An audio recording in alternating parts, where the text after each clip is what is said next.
الحمد لله وكفى وسلام على عباده الذين اصطفى ما بعد فأعوذ بالله من الشيطان الرجيم بسم الله الرحمن الرحيم لقد جاءكم رسول من أنفسكم عزيز عليه ما عنتم حريص عليكم بالمؤمنين رؤوف رحيم وقال النبي صلى الله عليه وسلم لا يؤمن أحدكم حتى أكون هواه من والده وولده والناس أجمعين أو كما قال عليه الصلاة والسلام اللهم صل وسلم على سيدنا محمد وعلى آل سيدنا محمد وبارك وسلم اللهم صل على سيدنا محمد وعلى آل سيدنا محمد وبارك وسلم. میرے محترم بزرگوں اور عزیز ساتھیوں، اللہ کے نبی صلی اللہ علیہ وسلم کی سیرت، آپ کی زندگی حیات کو سنانا ایک بڑی سعادت کی بات ہے۔ اللہ کے نبی صلی اللہ علیہ وسلم کی سیرت اور آپ کے عملی نمونوں کو اپنانا ایک امتی کے لیے سعادت کی بات ہے۔ سیرت عربی لفظ ہے، لغتاً اسے عادت اور خصلت کے معنی ہیں۔ اصطلاح عام میں حضور اکرم صلی اللہ علیہ وسلم کی زندگی کے مطابق گفتگو کرنا، اسے سیرت کہا جاتا ہے۔ سیرت کو بیان کرنے کا مقصد کیا ہے؟ سیرت کو بیان کرنے کی غرض و غایت اور مقصد یہ ہے کہ امت مسلمہ کے اندر اسلامی تعلیمات کو اپنانے کا جذبہ، اللہ کے نبی صلی اللہ علیہ وسلم کی سچی محبت، اللہ کے نبی صلی اللہ علیہ وسلم کا طریقہ کار ہماری زندگیوں میں آ جائے اور آدمی اسلامی شعائر کے لیے جینے والا، مرنے والا، مر مٹنے والا بن جائے۔ یہ سیرت نبوی صلی اللہ علیہ وسلم کے سنانے کا مقصد ہے۔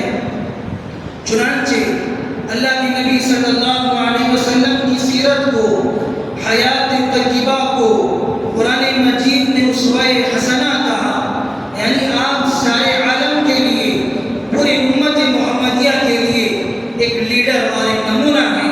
اور اسی کو قرآن مجید نے انک لعلی خلق عظیم کہا، یعنی بنی آدم کے اندر جتنے لوگ موجود ہیں، جتنی اللہ تعالیٰ کی مخلوقات ہیں، ان تمام مخلوقات میں سب سے اعلیٰ و افضل مقام و مرتبے میں اخلاق کی بلندیوں پر اللہ کے نبی صلی اللہ علیہ وسلم ہے۔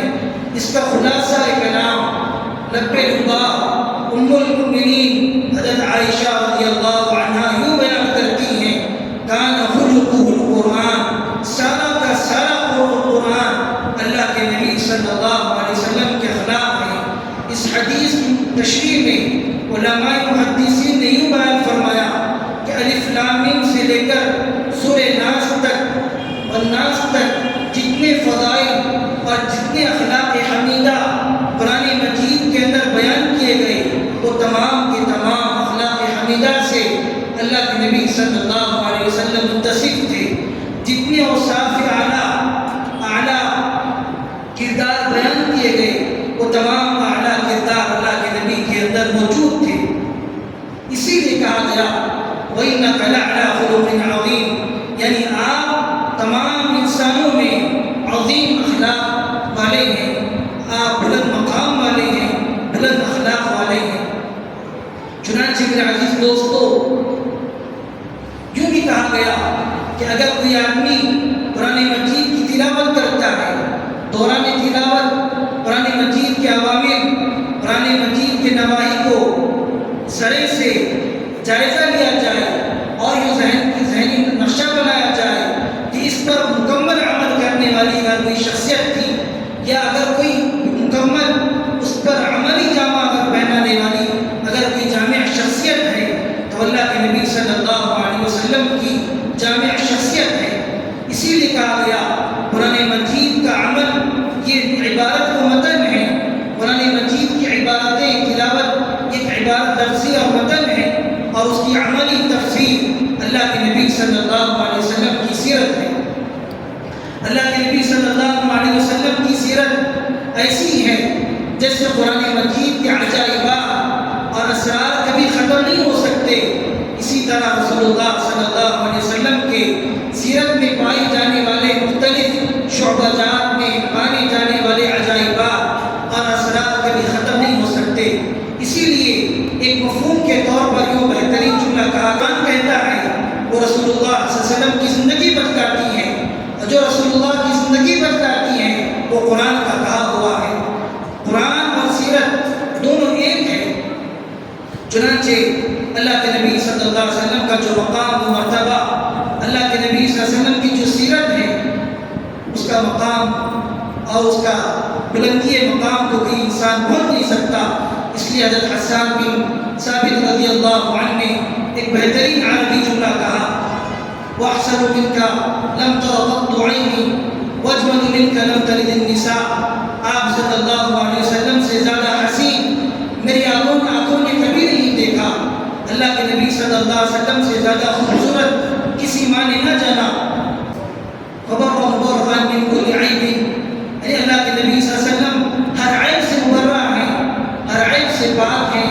یہ ہے ہمارے نبی صلی اللہ علیہ وسلم کی سیرت. چنانچہ میرے عزیز دوستو، قرآن مجید کے اندر آپ کی نرم دلی، آپ کے اخلاق یوں بتایا گیا، فَبِمَا رَحْمَةٍ مِّنَ اللَّهِ لِنْتَ لَهُمْ، اللہ تعالیٰ کی طرف سے، اللہ تعالیٰ کی طرف سے آپ پر عنایت دی ہوئی کہ اللہ تعالیٰ نے آپ کو نرم دل بنایا، نرم دل والا بنایا.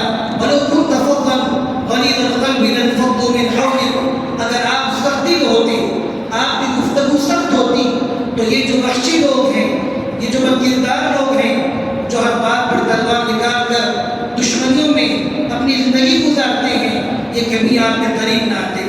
تو اس آیت سے معلوم ہوا کہ اللہ کے نبی صلی اللہ علیہ وسلم کے اندر اللہ تعالیٰ نے کتنے بلند اخلاق رکھے تھے. اسی کو اللہ تعالیٰ نے قرآن میں کہا، لَقَدْ جَاءَكُمْ رَسُولٌ مِّنْ أَنفُسِكُمْ عَزِيزٌ عَلَيْهِ مَا عَنِتُّمْ. سنو، اللہ تعالیٰ نے تمہیں عظیم رسول بھیجا ہے جو تمہیں میں سے ہیں، اور ویسے ہیں ایمان والوں پر، مومنین پر بالکل مہربان ہیں، شفیق ہیں. اور قرآن مجید نے کہا، یاسین والقرآن الحکیم انک لمن المرسلین، کہ قسم ہے قرآن کی جو اللہ تعالیٰ کی طرف سے نازل ہے. اللہ تعالیٰ نے آپ کو رسولوں میں سے بنایا ہے. اللہ تعالیٰ نے آپ کو جب اتنا مقام عطا فرمایا تو آپ کے ہم پر حقوق کیا ہیں؟ 5 حقوق بتلائے گئے. ان میں سے ایک حق یہ ہے کہ اللہ کے نبی صلی اللہ علیہ وسلم سے سچی محبت کی جائے.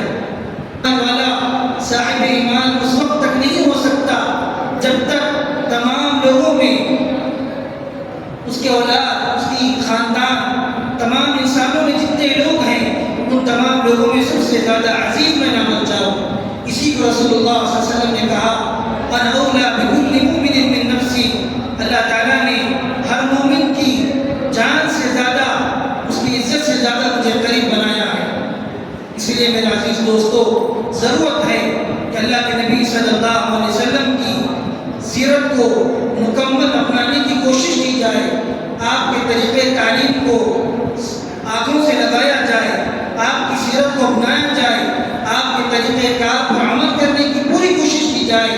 ہر عمل ہماری زندگی کا رسول اللہ صلی اللہ علیہ وسلم کے عین عملی مطابق ہو، اس کی بھرپور کوشش کی جائے.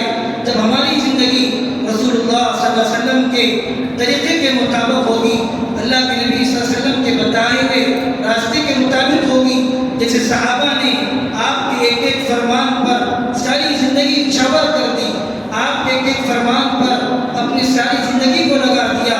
اسی لیے میرے عزیز دوستو، اسی طریقے سے ہم کو بھی اللہ کے نبی صلی اللہ علیہ وسلم کے طریقے کو، آپ کی تعلیمات کو اپنے آنکھوں سے لگانے کی اور پوری زندگی اللہ کے نبی صلی اللہ علیہ وسلم کی